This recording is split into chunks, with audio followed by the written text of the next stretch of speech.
Oh. It's a pleasure to be here with you today, and I think it's one of the indications of the increasing significance of the media in American society that 10 years ago I was a political scientist writing articles that were read by 50 people, and then I got into studying the media, and suddenly I get to give speeches around the country, and journalists interview me, and I'm real popular. It is remarkable, though, the change that American society has undergone in this regard. You know, when I was growing up in White Bear Lake, Minnesota, I read the newspaper to find out what was going on, and looked at TV, one of the 3 broadcast networks, to be entertained at night. It never occurred to me to worry about something called the media. And then when I was living in Washington, D.C., inside the notorious Beltway a few years ago, it really first came to me when the owner of the Washington Post Company, Katharine Graham, had her 70th birthday party. And I discovered that when the owner of the Washington Post has a birthday party, everybody comes. The president was there, the vice president, the Speaker of the House, various Supreme Court justices, numerous senators, various out-of-office dignitaries, Giscard d'Estaing, Helmut Schmidt dropped by, Malcolm Forbes, the late Malcolm Forbes came by with a bottle of Chateau Lafite from the year of Mrs. Graham's birth. And at one point in the proceedings, Art Buchwald got up to address this Washington glitterati and looked around at a group that I think a William Randolph Hearst or a Joseph Pulitzer could only dream of addressing, and said, there's one word that comes to mind to describe what brings us all together here tonight, and that word is fear. The response reportedly was nervous laughter. There were only fragmentary accounts because the working press was not invited to Mrs. Graham's birthday party. But that tells you what's really happened. I mean, it clearly wasn't fear of Katharine Graham, who by all accounts lacks the fierce political ambitions of a Hearst or a Henry Luce. I think it was fear of the institution, the Washington Post, alleged destroyer of presidents, maker and breaker of 1,000 political reputations. And this tells you that the power of the press has really undergone a transformation in our society as the press has in turn become the media. The power has moved from the boardrooms into the newsrooms, that now at major media outlets there is what's called separation of church and state. That is, the business people aren't supposed to talk to the journalism people. The decisions about journalism are supposed to be made by the professionals, the journalists. These are no longer the ambulance-chasing, lovable lowlifes out of the front page. These are people who went to Ivy League schools, who majored in the social sciences and humanities, who write books, appear on television, telling us about the political scene, and have really become a kind of established punditry in American life, telling us what it all means. Well, how did this happen? Because I think you need to know some of this as a backdrop to answering questions about the media's ideological tilt. Well, if you go back to the early 1960s, in fact, you go back 30 years, you go back to 1963, network news was still 15 minutes long and consisted of basically somebody reading the news in front of you from printed pages. At that point, the network started using the first communications satellite, the Telstar satellite. Suddenly, you were getting news from all around the world. They doubled the length of their newscasts, expanded their operations, and that November, a huge national audience experienced the collective shock and grief over the assassination of President Kennedy and its aftermath through the eyes of this medium, which suddenly had created a kind of national town meeting. All of a sudden, it didn't matter whether you were in Manhattan or Manhattan, Kansas, whether you were in Hollywood or Hollywood, Florida. you were getting the same images of what was important in society, brought to you by people who suddenly became celebrities. People like Dan Rather and Roger Mudd got their first big break in the Kennedy assassination coverage. Journalists started becoming major figures on the national stage. And the very advent of television as a medium that was bringing people, the world, to their living rooms through the reporting of individuals meant that the relationship of the public to journalists had changed. You read the newspaper, and typically people don't care much about the byline. In fact, it used to be there weren't very many bylines. You didn't know who brought you the news. It didn't matter. It was just the facts. The Joe Friday approach to the news. Just give me the facts, ma'am. I'll decide for myself. All of a sudden, it was individuals. Sam Donaldson recently got mail complaining about his negative coverage of the Republican convention. Well, Sam Donaldson wasn't at the Republican convention, but people who had heard the negative coverage of the Republican convention associated that with Sam Donaldson for obvious reasons. And the reason is it's not just the obvious reason that you're thinking, but it's that Sam Donaldson has made a career out of creating a public image of himself as the attack dog journalist. And he's paying the price to some degree for that.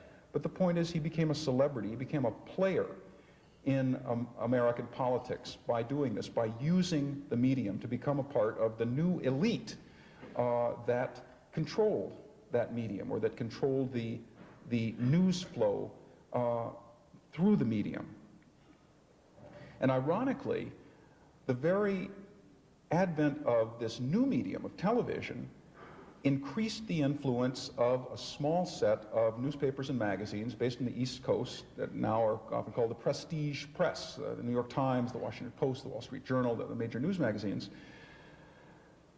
at a period in which a lot of newspapers were dying, competition was dying away. New York used to have 10 newspapers. Pretty shortly it looks like they will have only 3. Washington had several newspapers. There is kind of 1.5 newspapers now in Washington. The Washington Times is a conservative alternative that's clearly not anywhere near the influence of the Washington Post. But television needed somebody to tell it what the news was, basically. I mean, television is great at putting pictures to the news and getting it across to you in a nice, neat package.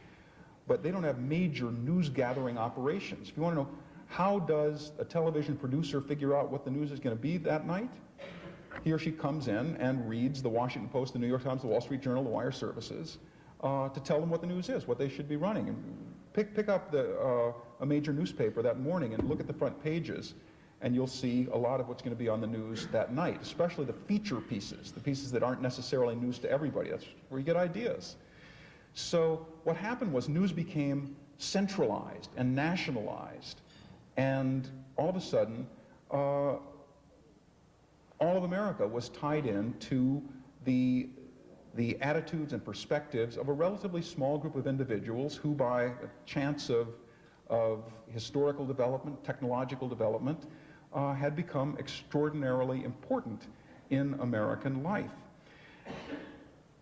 Well, of course, that also happened just at a moment that seemed like a decade made for television. And we're talking about the 60s. We're talking about the Vietnam War, the Civil Rights Movement, urban riots, all of the movements for change on American universities. You're talking about a lot of action and conflict and great pictures. And it is as if history conspired to make television more important to America with this great surge of major national controversies. And what happened is, reporters who typically, historically, have looked at themselves as representatives of the underdog, kind of frustrated social reformers who can stand up for the little guy against the powerful, suddenly found themselves out in the field taking sides in major national controversies. If you ask reporters, should we give balanced coverage to Bull Connor and Martin Luther King, they'd say no. There are good guys and bad guys here. We're going to tell the American public what's wrong and help bring about changes. When they went into Vietnam to report, they gradually decided that the Johnson administration was lying to them. The war was going badly, and they wanted to show that to the public. When they started covering Watergate, Woodward and Bernstein were nobodies. They were working for the Metro section, which is, you know, like being an assistant professor. It's, you know, it's just nothing at all. Speaking as a former assistant professor who never became a full professor, that, you know, they were the low ones on the totem pole. That the White House press corps was too important to follow this strange story, Watergate, that wasn't going to lead anywhere. Well, of course, they picked it up, they kept on it, and then television created heroes and villains. Sam Ervin with his gyrating eyebrows, the Haldeman and Ehrlichman made for great villains. You had this decade in which reporters kept taking sides and winning, or ending up on the winning side in these national debates. And that was not surprisingly followed by a slew of bright young people who wanted to make the world a better place, who then surged into journalism in the 1970s. And as the outcome of all this, with all of these people who no longer saw their job as just being a transmission belt, saying, here's what this powerful suit said today in Washington. Instead, they were saying, wait a second, our job is to be a translator for the public, not just a transmitter. We're going to tell them what's really going on. We're not just going to give them the facts. We're going to give them the truth. We're going to strip the facade from the powerful. We're going to be kind of Robin Hoods of journalism, take information from the rich and give it to the poor and help them to even up the playing field. So the definition of what journalists were supposed to be doing started to change dramatically, to the point where I think you saw in the last election, journalists very self-consciously said, we're going to be truth squads. We're going to have ad watches and reality checks where our job is to take what the politicians say and to tell you where they're lying to you. And that's a remarkable change from 25 years ago in the social role that journalists are taking. Well, the problem with this, of course, is journalists became so influential, so fast, that they excited a certain amount of resentment from the various groups that they were criticizing. And interest groups at every point on the political spectrum either A, wanted to use the media to get their message across, or B, wanted to beat up on the media to keep them from getting the other side's message across. So suddenly, the question of media bias became a big deal for people for the first time. And, you know, in 1950, media bias didn't matter too much. You had Henry Luce saying Time magazine is going to favor Eisenhower in the 1952 election because that's good for the country and that's what our coverage will do, period. Freedom of the press is for the man who owns one, in A.J. Liebling's word, and, you know, Henry Luce was not shy about saying, I own it, it's my magazine, this is the way we're going to run the story, if you don't like it, you're fired. And that happened to reporters. My God, if that happened now, there would be such a hullabaloo of criticism, of publisher fires ace reporter for doing their job, you know, the line between the newsroom and the boardroom drops, this is outrageous. Things have changed. But what happens is reporters start to say, well, everybody's criticizing me, so I must be doing my job right. You know, the business is criticizing me, labor is criticizing me on this story, then I must be in the middle. It's an easy way to respond to criticism. Say, as long as everybody's unhappy, then I'm doing my job. And you get this funny mentality of, I represent the public. I am the public tribune, bringing the public interest into a debate that is dominated by all these private interests fighting each other. And instead of serving the public interest by conveying the debate to the general public, journalists kind of took on a Louis XIV mode. You know, the state, it is I. The public interest, it's me. You know, I represent it. I'm gonna ask all the tough questions and batter down all your defenses because I stand for the public. The problem with this is over and over, you find the public not agreeing with journalists on some of their stories. And journalists are continually shocked on this. They were shocked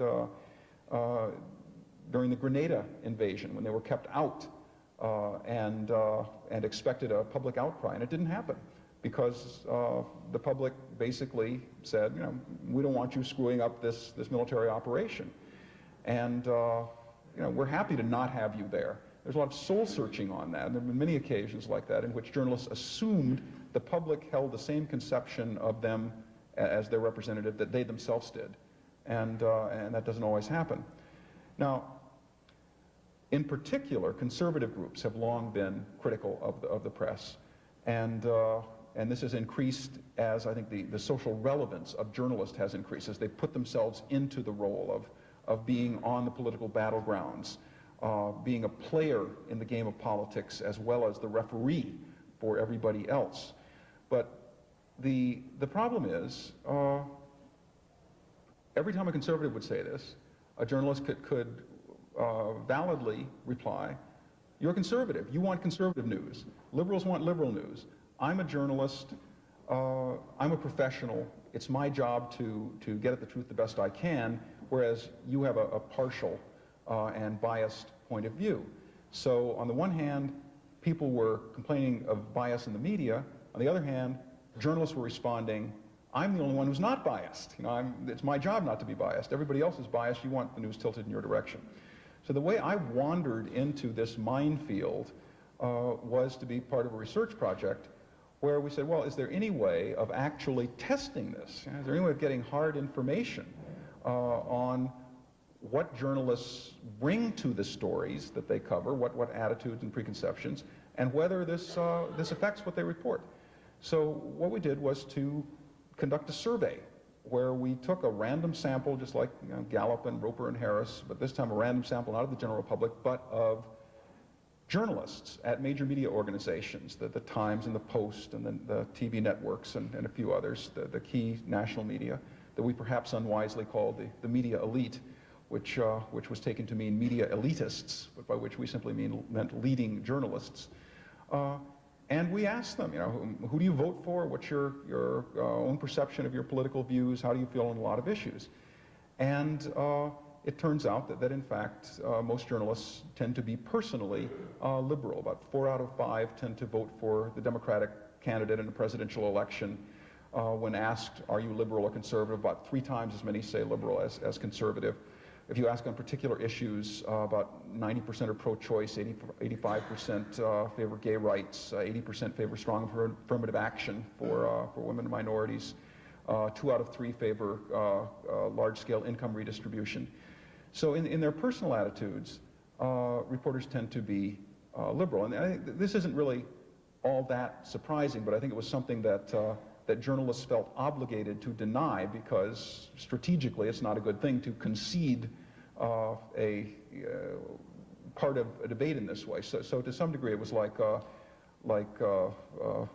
Louis in Casablanca, who is shocked to find gambling going on at Rick's Casino, where he's been, where they've been letting him win for the last several years. You know, journalists were shocked to discover these findings, and I shared a podium with the editor of the Washington Post at the time, Ben Bradley, who claimed that our findings were invalid because he had checked at the Washington Post newsroom and only 3 people had participated in our sample.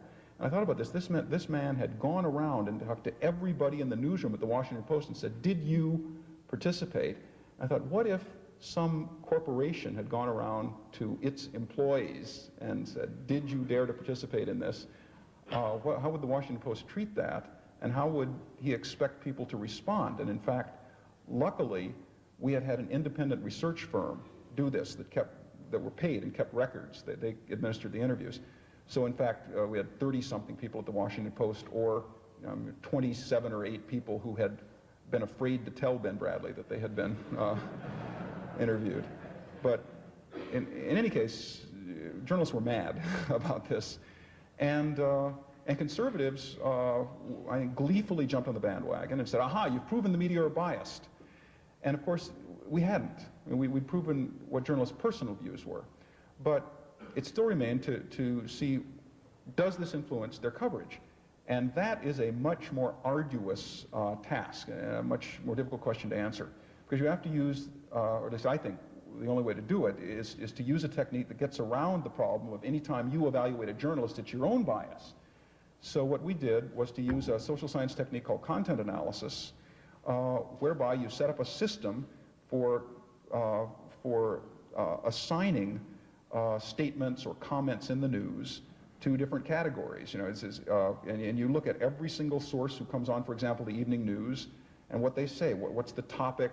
What position do they take? So for the election, we looked at every single soundbite by every source on George Bush and Bill Clinton. So are they talking about policy-related matters, their abilities as a campaigner, their personal character? Are they making a positive statement, a negative statement? So you total it up, put it into a computer, and you know, you find out. And in this case, in this election, we found out that if you look at all of the so-called nonpartisan sources, that is, you ignore what the candidates are saying about themselves, you find that Clinton had a slight majority of positive comments. Bush was about 3-to-1 negative comments in the fall. So there you can say the coverage was unbalanced, that journalists were tougher on Bush than Clinton. Now, of course, a journalist can say, well, it's because Bush ran a bad campaign, or, well, it's because Bush had bad policies, or whatever. But the point is, at this point, I think the ground has shifted. Now the onus is on the journalist to demonstrate that there is a reason for the coverage looking this way. Similarly, we looked at many social issues, and one of our original studies was on nuclear energy coverage, which, you know, you remember the tremendous controversy over nuclear safety after 3 Mile Island, Chernobyl, all of this. What we did was to go to a random sample of scientists who were trained in energy fields and ask them what they thought about nuclear energy. Then we asked our journalists what they thought. Then we looked at the media coverage of nuclear energy over a 15-year period. And what we found was the scientists were much more optimistic about nuclear safety than the journalists, felt much more secure about nuclear safety problems than the journalists. But when you looked at the coverage, the scientists who were quoted in the media tended to be very skeptical on television by a 5-to-1 margin, negative over positive, of nuclear energy. So even if you say as a journalist, after 3 Mile Island, you want good news, you want balanced news, you know, it's the news, it's the events that we're reporting, not our perspectives. If you say, well, shouldn't you be reporting accurately the perspectives of an expert community on this scientific issue? And instead we found that the experts that the public was exposed to were experts who tended to agree with the journalists rather than agreeing with the other experts. And we knew this because we surveyed the experts. So you try to find some sort of measure of the truth, some sort of independent measure of what the coverage should be. In campaigns, there's a kind of societal consensus that there should be some sort of rough balance or a good reason if there's not. On scientific issues, you can take a survey of scientists. On other social issues, there are other ways. We looked at coverage of homelessness, for example, and found that the typical homeless person that you see on television is very different from the typical homeless person in real life. That the levels of alcohol abuse, drug abuse, past records of crime, unemployment, are all much higher in surveys done by the Urban League, the National Coalition of Cities, than among the people that you see on television. And television reporters now, I think, will tell you that quite often they're afraid people will not care about the homeless if they present the homeless as a bunch of winos or derelicts, and that they're careful to try to present sympathetic portraits to show people, you know, that these are real people. But the problem is, by making that decision for the rest of us, they have given us a skewed picture of the reality. So these things, you know, do come up over and over, and I think you have 1 or 2 examples of the publication that we put out, Media Monitor, where every month now we do a study of coverage of an ongoing issue, and just tell you, here is how the coverage broke out. Percent on this side and that side, the types of sources who are used. And I should say, I've given you examples that I think are the sorts of examples that conservatives would say, aha, it's true, they are biased.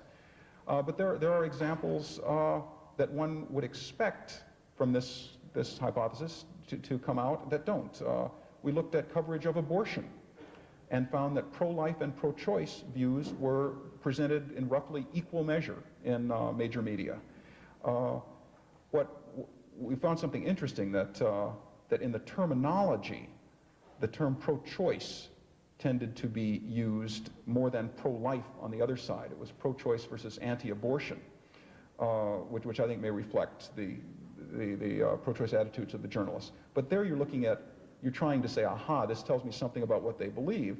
But in the long run, if you say, fine, that's what they believe, but as long as they give both sides about equal airing, that's all you can ask. Walter Cronkite has recently come out and said he is a liberal, he's proud of it, we need to fight for liberal causes.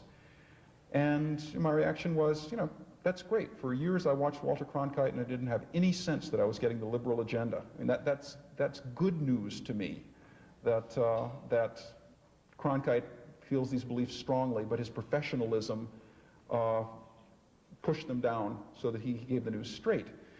Now, I guess my point to all this is that when you look at the question of bias, it's not a matter of a journalist getting up, usually in America today, it's not a matter of a journalist getting up in the morning and saying, what can I do to skewer the conservatives today? How can I tilt the public agenda in the direction that I want it to go? It's much more a matter of what people take for granted. Think of all the decisions that involve subjective elements that journalists go through every day. What story is worth covering? Who do you interview for this story? Once you've interviewed some people, which ones do you trust? Which ones do you believe? How important is the story? Which way do you play it? And there are all sorts of decisions that can never be fully objective and that are always going to draw on the journalist's own nose for news, the journalist's instinct. And as Fred Barnes of the New Republic once wrote, it's not that journalists are ideologues trying to convert people, it's that they follow their instincts, but those instincts are not the same as everybody else's.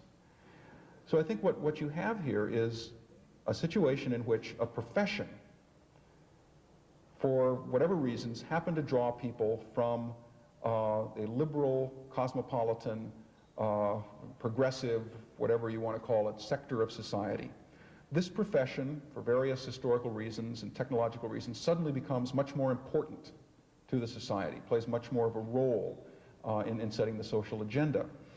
And the individuals in this profession are trying their best to be objective, but because their work environment is skewed in a certain direction, they're basically dealing with people who think similarly to themselves.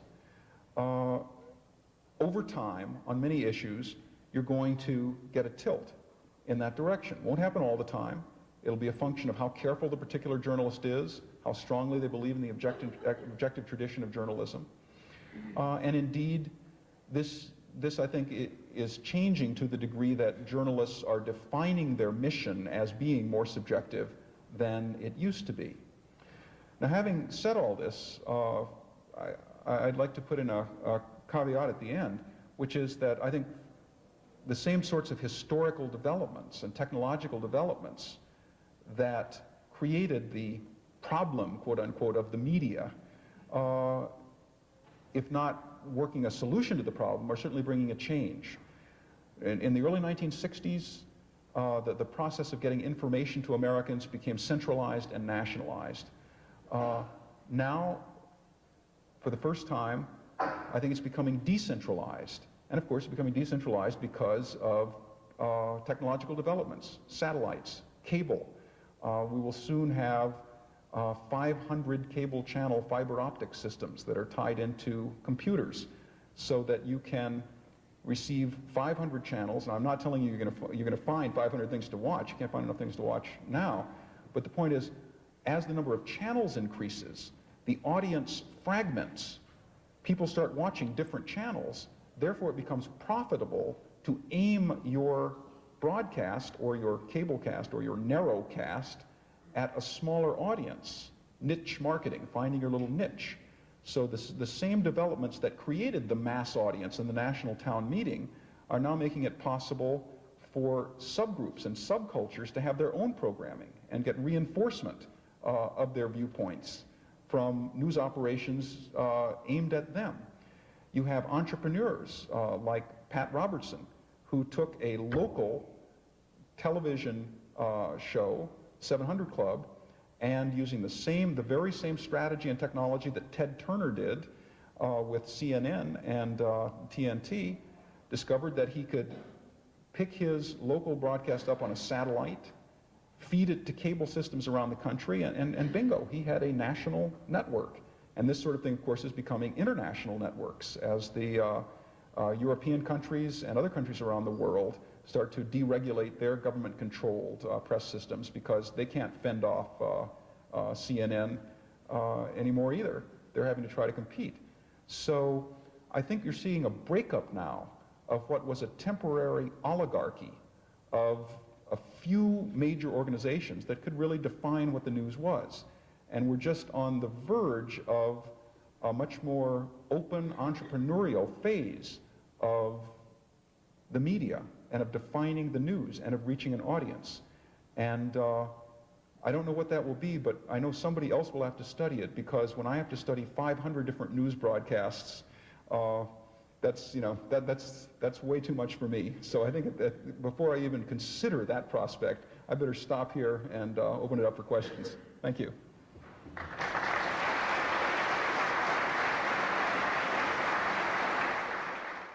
Yeah, it's interesting. In the late 1970s, Walter Cronkite, in the polls, you may remember this, Walter Cronkite was the most trusted man in America because he was this avuncular gentleman who came into your living room every night and told you what was going on in the world. And CBS was the most respected news organization. Now, today, CNN, which did not exist in the late 1970s, is the most respected news organization. And I think it is precisely, well, for two reasons. One, of course, the immediacy, that you go to CNN to find out what's going on right now. CNN is doing to the broadcast networks what the broadcast networks did to newspapers, making them outdated. Suddenly, speed doesn't matter. They're beat on every story. They need to do more interpretation to give them a role. So CNN is the more straightforward, here's the pictures, here's what's going on, take a look at it. And of course that appeals to people because it's not, we're going to tell you what it all means. The approach is, here's the information, you decide for yourself. And I think that also carries over, that's the basic technological thrust of what CNN does, is toward the old straightforward, factual, transmission belt approach that I think is very popular with people. I think that carried over into their regular newscasts, headline news, prime news, partly because it was such a low-budget operation. They couldn't afford big-deal, high-powered correspondence. They just had people who could just read the news and then do a very straightforward, factual presentation. And people liked that.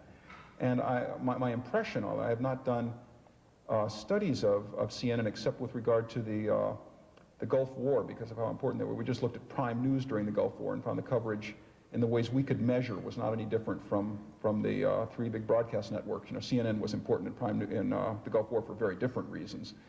But my impression is it is more straightforward, more factual, less interpretive, and that's what keeps it so popular. I think Ted Turner, who of course has a very strong political agenda of his own, which he puts into documentaries that he puts on, I think he's well aware that he doesn't want to put that perspective into his main news programs because he'll lose audiences.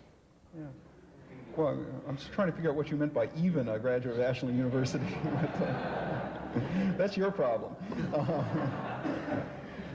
But a couple of answers to that. Number one, we do look at the use of language. Sometimes I mention the use of terms like pro-life and pro-choice. And incidentally, let me use this to make another quick point, that this kind of thing, the kind of thing that we do, this monitoring of the media, can actually have impact. That we were in the process of doing this study on abortion coverage when a reporter for the Los Angeles Times came by doing a big series on abortion news, a media reporter. And he used our data. He said, let's see this stuff, and said, gee, they're saying pro-choice but not pro-life. And as I was sitting there, he called one of the network anchors and talked to them about this and said, we're finding this stuff. And the guy said, really, are we doing that? And he said, keep measuring.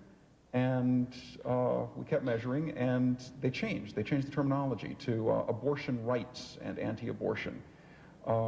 So, journalists respond to criticism. But in terms of rhetoric, we do try to when language becomes important, we do try to capture that element by looking for certain kinds of words. When we did something on global warming, we looked for how often words like apocalyptic and catastrophe were used. But that's something that the wonders of technology now allow anybody to do. You can use Nexus. You can use one of these computer search operations that will go through newspaper text and even transcripts of television broadcasts, and will look for certain words. You can say, bring up every time you see Jack Kemp and you see the word right or far right or whatever, put it up, and every time you see Jesse Jackson, and then tell us whether you also see left or far left. And you can do these studies. It's something that is a kind of fun thing that even I think undergraduates can test propositions like this. And I know this, by the way, is one thing that I think just about everybody agrees, that even journalists don't deny, that there is an imbalance in labeling, that there are far-right politicians, but there are not far-left politicians in America. Now, Jack Kemp is not always called far-right, and in fact, for a while there, I think he became kind of the media's favorite conservative, progressive conservative. But sure, I think there is, according to the media, there's much more of a right wing than a left wing. I think that does reflect the feeling of reporters. That these guys are these guys over here on my right, yeah, my left here, are farther away from me than these guys on the left. They're more reasonable, so they're not far anything. But these people out here, the Reagan types, are far. So I think that does happen, and there are a lot of nexus search type studies that demonstrate that. Okay, that's the end of our question period, though. Let's give a big round of applause for Dr. Lichter. Thank you. Yeah, I'll get you.